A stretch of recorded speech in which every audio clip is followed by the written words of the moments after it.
Welcome back to Partnerships Unraveled, the podcast where we unravel the mystery about partnerships and channel on a weekly basis. My name's Alex Whitford. I'm the VP of Revenue here at Channext, and this week I'm very excited to welcome our special guest, Michael. How you doing? Good, thanks for having me. Yeah, excited to have you on. We've been dancing around each other for a few weeks to get this session, but now we're live at Pax8 Beyond, so it's good to see you face to face and excited to be here. Absolutely. Maybe for the uninitiated, you could give us a little bit of an introduction about who you are and what you do. Yeah, so I'm Mike DePalma, VP of Business Development at OpenText. Just been here about 3 months. Prior to this, I was 10 years at Datto and then to the acquisition Kaseya. So I made the move in March. So I oversee the channel strategy and channel ecosystems for OpenText. So OpenText, we're a large publicly traded company, about 25,000 employees, and we run the cybersecurity division, which is that channel-only division. And so OpenText is a bit of a funny company because I think it's one of the world's biggest companies, but also doesn't have some of that brand recognition. You've described it as a bit of a startup, but also with 25,000 people. How does that happen? It's actually one of the attractive things that kind of brought me over here. So yeah, it's this big, massive company, but even when I moved, so many people are reaching out like, well, congratulations, what does OpenText do? And then you start to look at it, it's a big, like I said, enterprise company. And a lot of the products that we have on the cybersecurity side are products that people know. WebRoot, Carbonite, Zix, AppRiver, Pillar. And so the main objective in the last 3 months has been coming to these shows and trying to change the tide where people aren't asking me, what does OpenText do? And at least they'll know what we do and then kind of dive into the technology. And so you're now, we talk a lot on this podcast about the 3 Ps of channel: product, program, personnel. And so from a product perspective, OpenText has acquired really well from what I understand. And now it's about knitting that story together. How do you go about doing that to partners to get them excited? So, right, I think we really have to hammer home the same messaging over and over, and at some points it kind of sounds like a broken record doing it, but MSPs, they get their information in a lot of different places. Podcasts now are very large, even social media, Facebook groups, these events. So we're just trying to do an all-out blitz just to get that name recognition there. And personnel-wise, one of the other really attractive pieces was the sales team themselves. OpenText really takes pride in hiring people with real MSP sales experience, over 10 years on average. So we've got a lot of actual former Datto people there. And so, these are people that get it. So they understand the value in investing in those folks with that type of experience, because it's a really niche skill set to have, selling within the channel. It's not the smile and dial type sales thing that a lot of salespeople think. It's understanding business, understanding the channel, challenges they're facing, and all that. So yeah, it's funny. I sort of laugh at the MSP world because I think it's hilarious that there's all these billion-dollar companies and they're relying on like a whole group of engineers to do sales work, which is like this weird sort of parallel thing. But the irony is you have to be the best solution seller to teach an MSP how to be a solution seller, and that's sort of where the secret sauce lies. 100%. That's the differentiator. When I came into the channel 10 years ago, I started in sales. I was Googling what an MSP was, before my interview. And it was so different than anything. I'd been in sales in different capacities. It was so much different.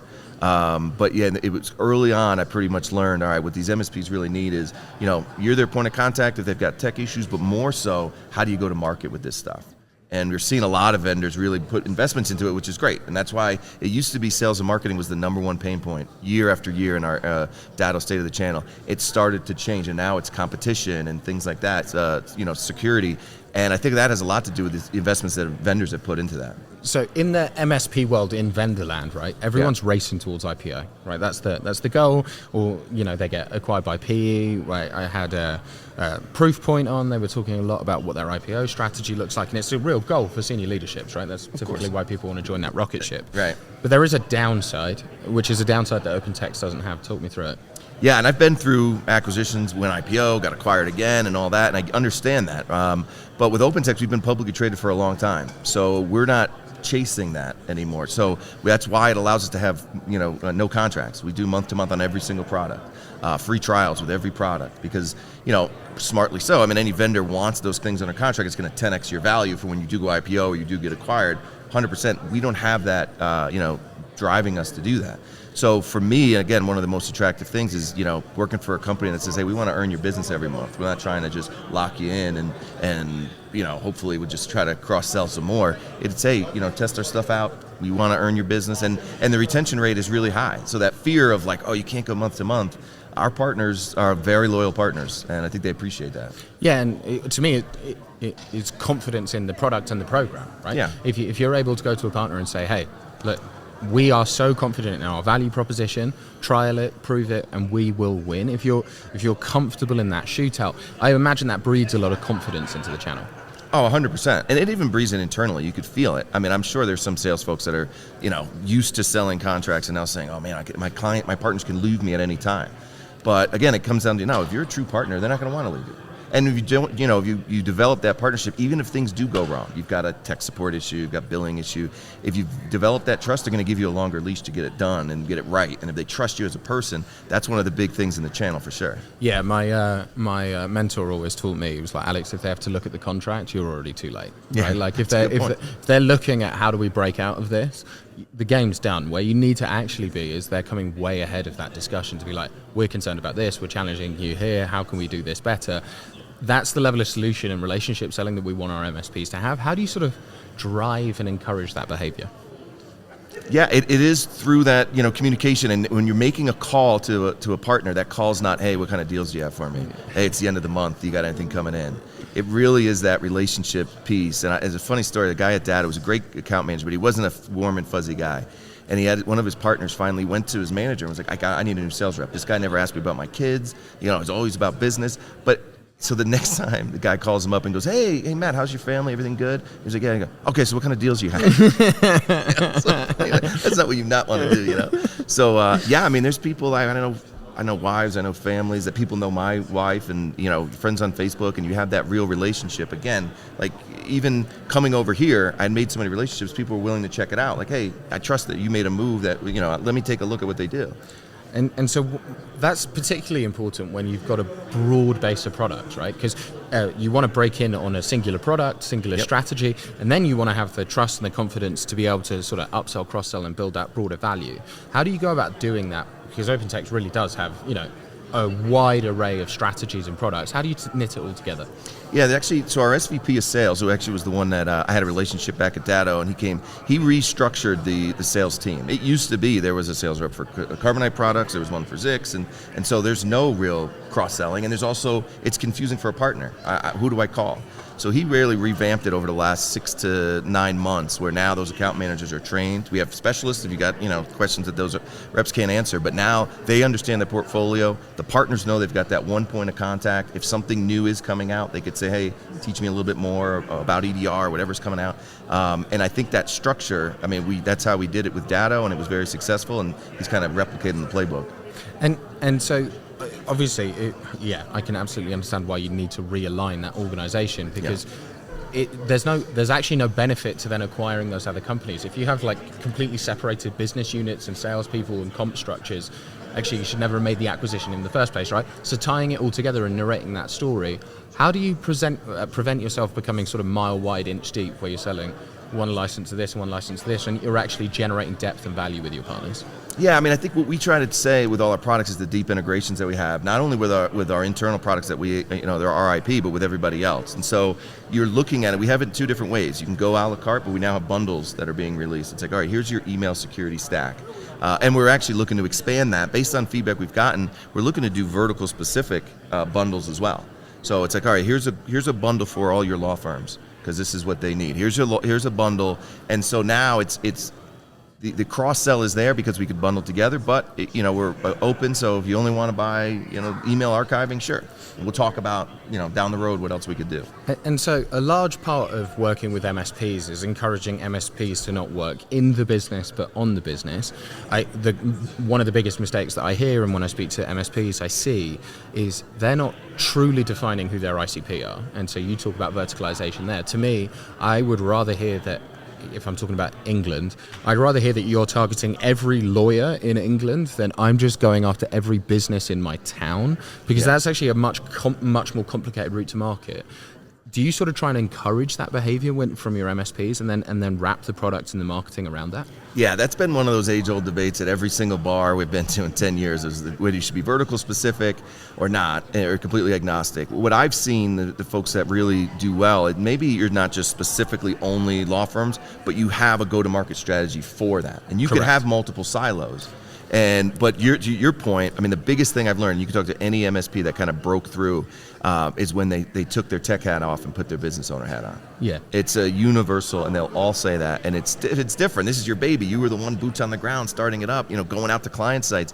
But if you want to grow, those are the conversations you have, and those are the fun ones to have. And we're seeing, I've seen the maturity of the market grow exponentially in the 10 years I've been here, and that's the tipping point. Once you could decide I'm a business owner, yeah. So often I hear about this 3 million cap, and it changes region to region and country to country, but yeah, lots of MSPs stagnate and they hit this sort of ceiling and can't hit that escape velocity. From your experience, what are the things that, if you could just tell MSPs, here's what you should be doing to hit that escape velocity, where would you get them prioritizing? I would say the first thing I would do, if I was starting an MSP or I was at that part and somebody plugged me in as a CEO, is join one of the peer groups and learn from everybody else. That 3 million is pretty consistent. You see people do very well. They want to crash, past the 1 million, and then that next phase is the hardest part. Yeah. You see a lot of, now look, $3 million MSP, it's a very comfortable lifestyle, but I think a lot of people, and then you'll see the hockey stick. Once they get past it, then all of a sudden it's 10 million, 15 million. Yeah. And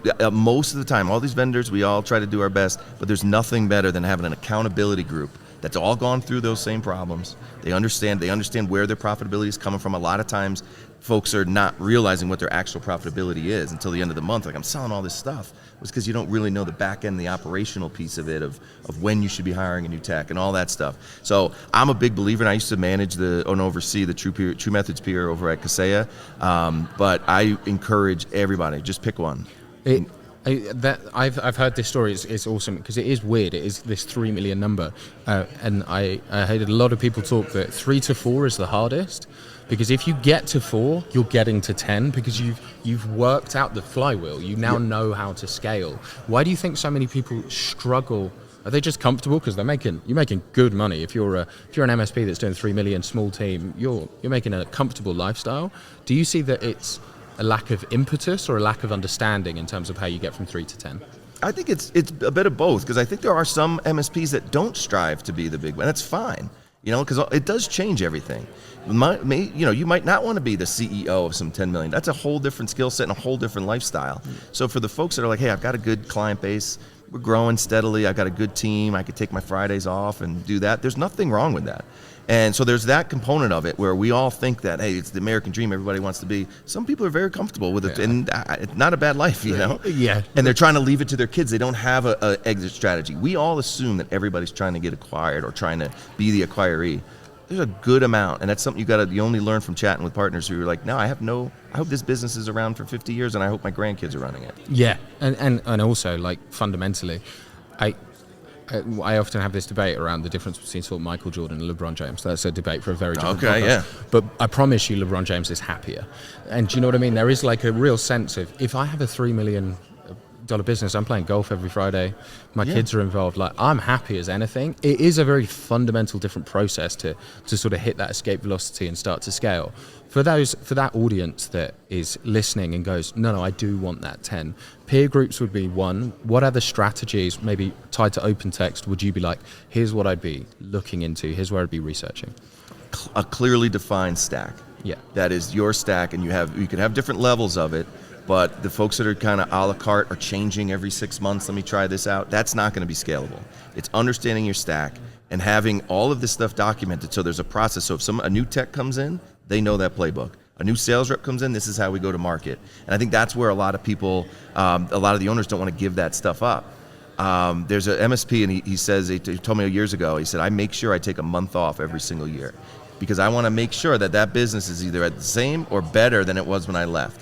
And if not, then I'm doing something wrong as a business owner. And he does it, he turns his phone off and says, I've developed a team in the playbook, go run it. And he's in that probably $30 million. Yeah, that is one hell of a justification for taking a massive holiday. I love it. I know. That's so great. Guys, it's for your benefit. I mean, yeah. I'm leaving for a month. I'm going to Bali, but hey, you guys. So you spoke about hiring a talented team of salespeople who really understand the MSP. Why is that so fundamentally important, given the context of what we just spoke about, helping partners working on the business, not just in the business, guiding them through, almost being consultants? Why does having that background matter? I would tell you that what MSPs value the most is the relationship. right? A lot of this technology, and I'm not, I'm a vendor and I shouldn't be saying it, but a lot of it's very similar, right? We do something different, we're better in this one area, competitor catches up. So the technology's there. What they want is that relationship 100% of the time, and they don't want a new sales rep every 5 months. They don't want to have somebody that they can't get answers from or can't get a hold of. It makes such a difference in the relationship with the vendor, that stickiness, that we don't need contracts because we trust that you know our team. We're part of your team. It is any vendor, any startup, I would say that's where you make your investment, is in your talent. So it's awesome to hear. We talk a lot on this podcast about the three Ps: product, program, personnel. Product, and it's refreshing because so many people will be like, why should we work it with this company? Yeah, our product's amazing. I'll be brutally honest, there's lots of amazing products, right? And there's, maybe in this very one niche, this is slightly better than that. But being brutally honest, if the program and the personnel, that's where you really make that difference. You spoke about some of the sort of program advantages because you're not IPOing. What other things are you able to wrap around that really create that differentiator between OpenText outside of your product? Yeah, I mean, we're the only Microsoft CSP that also has our own IP stack of products. So that was acquisition of AppRiver. A lot of folks know them. It's actually the first CSP with Microsoft, and so we have the ability to kind of help you in a lot of different ways, right? And so there's support there too, and the personnel. When we hire people from Microsoft, like that are going to know the question, they're not going to be one page ahead of you in the book, So there's that piece of it too. So again, a lot of the conversations when I joined, I was like, I want to just sit and shadow a bunch of calls. Very few of them were sales calls. They were almost always, let me look at your product stack, let me show you some of the things that we're doing, what you're not utilizing, rebates you're not getting, those type of things. And so it was very refreshing. Yeah, I just loved it. Like, I'm a business nerd at heart. Like, I just love the mechanics of business. And I just find this industry spectacular to work in because you spend all day talking about business to business people, right? Yeah. And so you just end up being a consultant. Like, that's what you just get to spend all your life doing. Why does that bring you joy? Why is that such a fun thing to be a part of? So it says, started in sales. I had a book of business about 80 partners. I don't think more than 3 or 5 were $1 million MSPs. Like and now it is so cool. You'll go to these events and you'll see a partner that you onboarded 10 years ago with their face on a banner, and they're sitting up on stage at an event the size of Pax8 Beyond. Driving a really nice car. And I can remember when their kids were born, like to your point. And I'll be honest, like I have all these conversations, I wouldn't have the guts to do what these guys do. Yeah, I think it takes it's so easy on the outside, right? Like to be like, those who can't do teach, but like it really, I have such enormous respect for people going, no, but I'm good enough to build this business and work on this business and provide that value because it's complicated out there. Yeah, I mean, one of my favorite things is trying to go do a site visit because not a lot of people go see, and the pride you see in the business owner that like, I own this building now. When I started, I was in my kitchen, and now I've got a 2-story building and I've got a team of 20 people, and you get a lot of sense of the culture of that company in the first 2 minutes you walk into their office. And so we're at Pax8 Beyond, and a lot of the keynotes, unsurprisingly, talking a lot about agentics, talking a lot about AI, what that's going to do to the unit economics, the velocity of growth when it comes to MSPs. Talk me through what you expect to see changing in the landscape as the market starts to adopt some of these practices. Yeah, so I think it's twofold. I think vendors and the MSPs got to figure out what it's going to do for their business, right? What AI is going to do, like what the vendors are going to do to help them run their business. But the bigger thing, and I think this is where you're going to see MSPs start to separate themselves, is okay, what are you doing with AI with your client? And it's not just, here's this tool I'm putting in. It's trying to understand. So now all of a sudden I think it's going to be more of a consultative relationship of, hey, I know we talked about security all the time, and we're using AI to help that, but I can help you grow your business. I can help you be more efficient. I'm an integral part of your growth strategies because of that. That's where the margin's going to come in, is in your expertise, not in the products that are using all this cool AI. Yeah, and the other bit is that's where all your stickiness is, right? So I love your month-to-month approach, and that's where MSP should be absolutely focused, which is, hey, I'm going to earn your business every month. But by the way, if I've designed and run and own all of your agentics, you're never leaving, because if I just press off and your business is using agentics the whole way through, your business is going to grind to a halt, be like turning off your CRM. Like, it's just not possible, right? Right. Well, what do we got? A visitor here. Excellent. I'm off. Agrees with my MSP content. What else do you expect to see, or what else would you advise MSPs, especially as they sort of have to tackle if they don't tackle agentics, they're going to be screwed. So where should they be prioritizing or researching? Yeah, I think you just hit the nail on the head. Is the stickiness comes with the product, not in your contract or anything like that. Stickiness comes because you are so embedded in that company as the MSP that they can't leave you. It's not even a thought. And so your earlier point of they're looking up the contract, you're probably already lost. I think so. Understanding that, and then being that thought leader.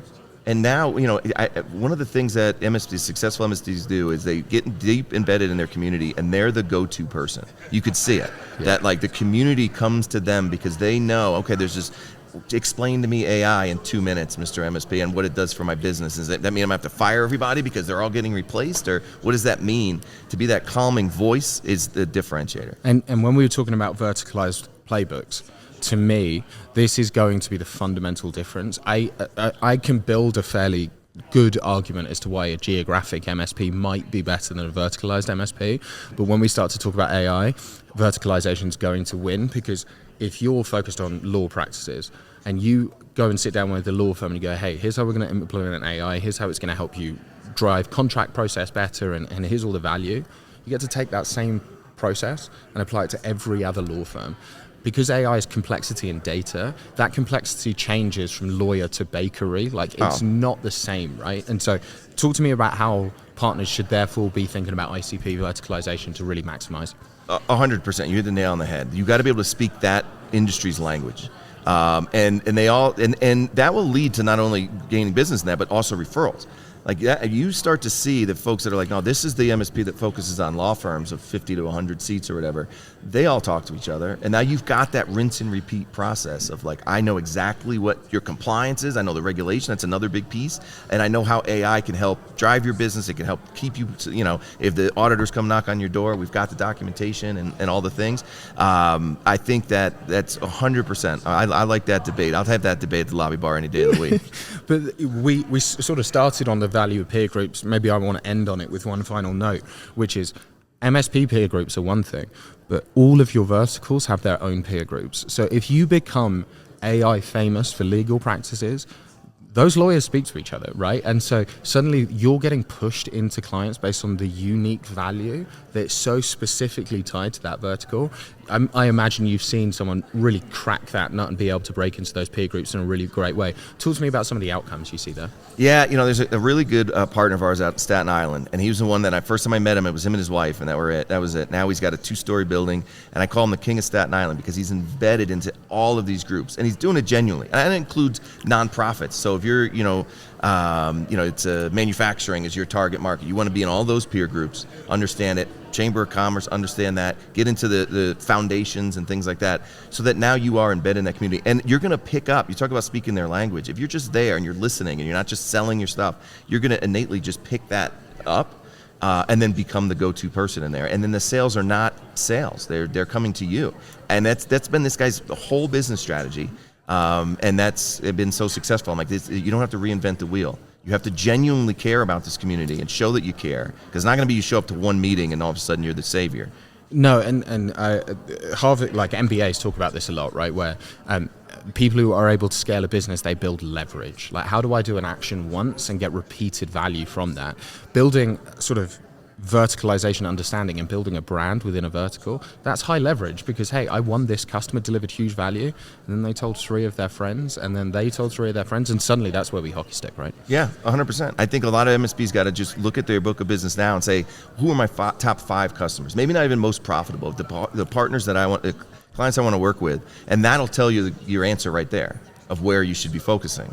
And I think that's another one. You start to really take a step back and look at your business and say, these are the folks I want to work with. How did I get that business? And whether it was my expertise in this certain industry or wherever that is, that's another one of those things where the light bulb hockey stick moment happens. Awesome. Mike, thank you so much for coming on. It's been an absolute whirlwind. Thank you. Yeah, thank you so much, man. Cheers, buddy. Appreciate it.